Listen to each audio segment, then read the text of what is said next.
Hello, and welcome to our Team 30 group project presentation for CS6440. Our project is titled StressBuzz. In this presentation, I will introduce you to our team and our project. We'll briefly cover current implementation status. We will cover research that was conducted as background for our project. We'll have a live demonstration of our final product. And we'll cover potential for future work that could be completed on this project. Introduction, who are we? We're Team 30. We have 4 team members, Sahoo, Jeremy Lesmana, Wladimir Lewis, and myself, Glen Stern. In our early sessions, we uncovered that we had shared interest in mental health disorders, specifically diagnosing and treating depression. We, in our Team 30, feel that this is a common issue and one that does not receive enough treatment, especially clinically. And so together we built an application called StressBuzz, which is at its core an online journaling application designed to identify depressive disorder and treat it using non-medication task suggestions for the user to complete. In a summary of our implementation status here, we were able to complete all of our target features. We have, just a brief overview, integration with the FHIR server to store observations and patient information, OAuth security, journal post creation and delete. We have a daily depression screening quiz that emulates the PHQ-9 questionnaire. More on that later. We have a diagnosis algorithm triggered once 14 days of questionnaire data is accumulated. We have non-medication depression treatment task recommendations informed by machine learning component, and we have a mood tracker. I'd like to hand it over to Wladimir to talk about the research conducted. Wladimir? Thank you, Glenn. In regards to our research component, depression diagnosis is a critical step in addressing mental health challenges. And the PHQ-9 questionnaire used in our web application stands as a tool in this process, as it offers a self-administered version of the depression module of the PRIME-MD diagnosis instrument. The questionnaire used for the diagnosis is made up of 9 total questions, which evaluates each of the 9 criteria outlined in the Diagnostic and Statistical Manual of Mental Disorders for Depression by assessing symptoms such as depressed mood, diminished interest or pleasure, changes in appetite or weight, and sleep disturbances, among others. And the PHQ-9 can provide users with valuable insights into the severity and nature of the individual's depressive symptoms. Because of a PHQ-9 standardized approach, it aids not only in identifying the presence of depression, but also in determining its severity level, facilitating tailored treatment plans and interventions if needed. There's a growing body of evidence supporting the practice of non-medication solutions in managing depression. Our web application also encompasses a broad spectrum of these interventions, such as lifestyle modifications and holistic practices.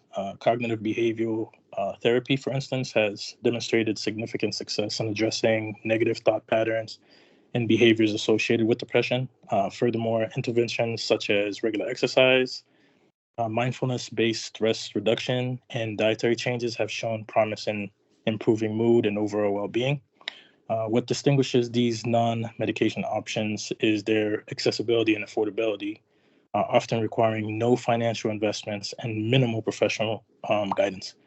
So by empowering individuals to take an active role in their mental health journey, these interventions offer a holistic approach to depression management, which does not just strictly rely on traditional medical treatments. Over to Amar. Thanks, Wladimir. So here comes the demonstration. So we have a sign-up form. So any user coming first time to our portal called as StressBuzz, they have to sign up.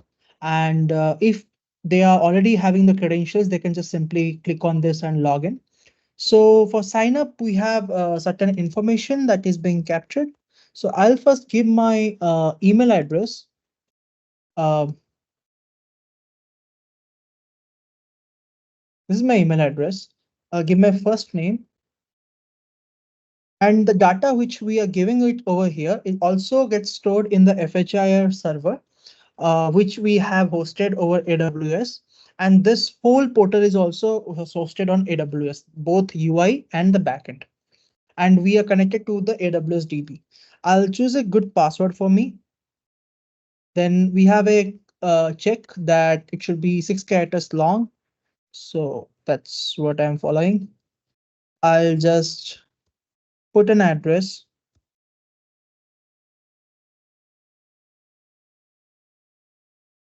Give a phone number.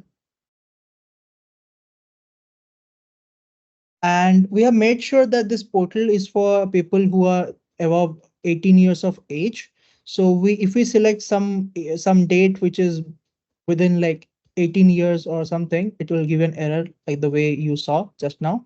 So I'll just select a older date, something from 2000, might be Feb 1. Then after all these details, I have to click on sign up. So it basically calls our backend API and just says sign up is successful. Now we can log in. So I'll just use my email.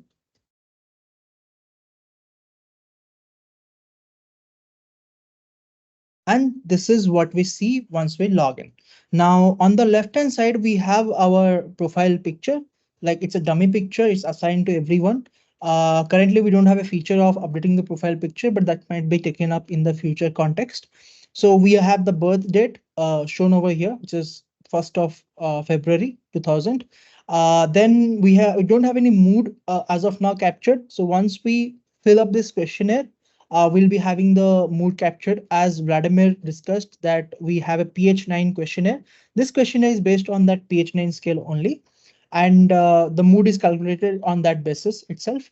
So now, based on the mood bot's suggestion, we need to select true or false based on what we are feeling today. Now, first question is, did you struggle to find interest in doing things today? So true is always in red because that's a negative thing. You are struggling, so it's negative. And false is in green because it's a positive thing. Now, if I click on false, then true, then false, you can see the counter is going on here. So total 9 questions. We have 6 questions remaining more.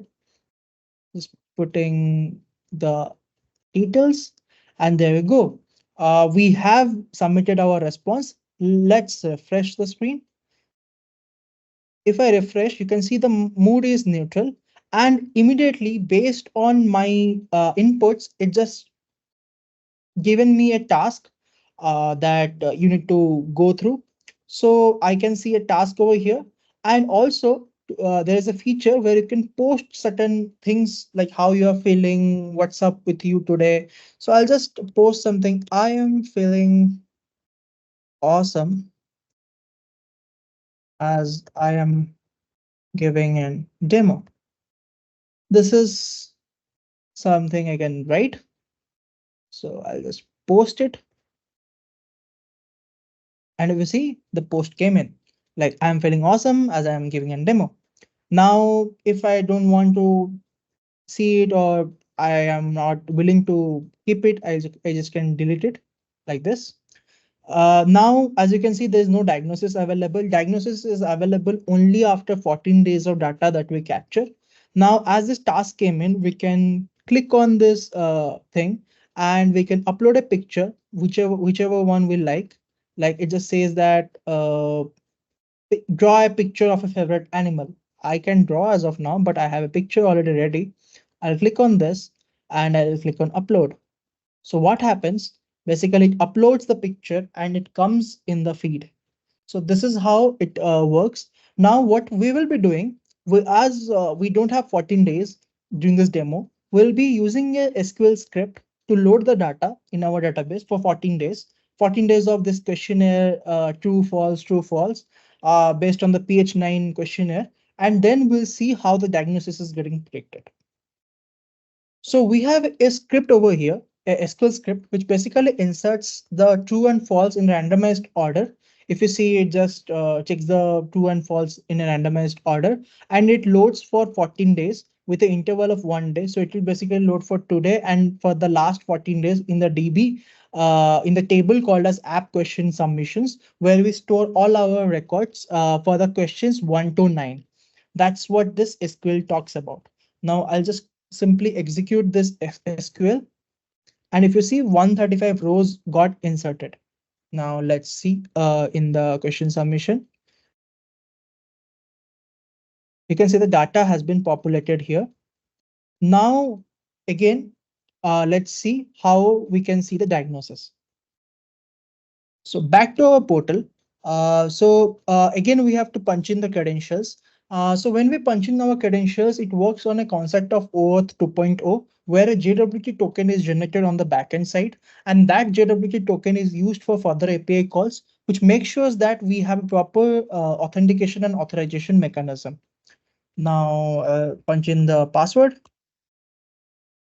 Now, as we have the 14 days of data, and from that, we can figure out that whatever inputs we have generated, its diagnosis is minimal depression. Now, this record can be also seen in FHIR. We are storing it as an observation record. The patient, when the person is registering, we are storing it as a patient record. And when the diagnosis is happening, we are storing it as a observation record. And this diagnosis is repeated every 14 days. So like that's how the things work in this portal. Thank you. Thank you, Amar, for the great demonstration. So going on to our future work to be done with this project, the first priority is provider recommendation. So if we notice that users are indicating moderately severe or severe depression, they are then referred to a mental health professional. And what's great about this upcoming feature is that we can implement it so the professionals are going to be around the user's area in proximity. So that way they don't have to drive super far or make it any inconvenience for the patient. On top of that, we will also recommend the professionals based on the user preferences as well. The second priority that we have for future work is improved task suggestion. So we're going to improve the machine learning function of task suggestion as the user inputs in data. And it's going to be refined based on factors such as time to complete, completion status, and time of year. And the next priority, which is going to be our least priority, is just going to be some minor quality of life improvements to be added to our application in the future. Some features would probably include editing profile pictures, editing posts, and different theming or contrast features for the user interface, so it makes the text more legible in preference of the user. But again, this isn't a major feature at all because our core functionalities still work the way it is. And that concludes our presentation for Team 30, and thank you for your time.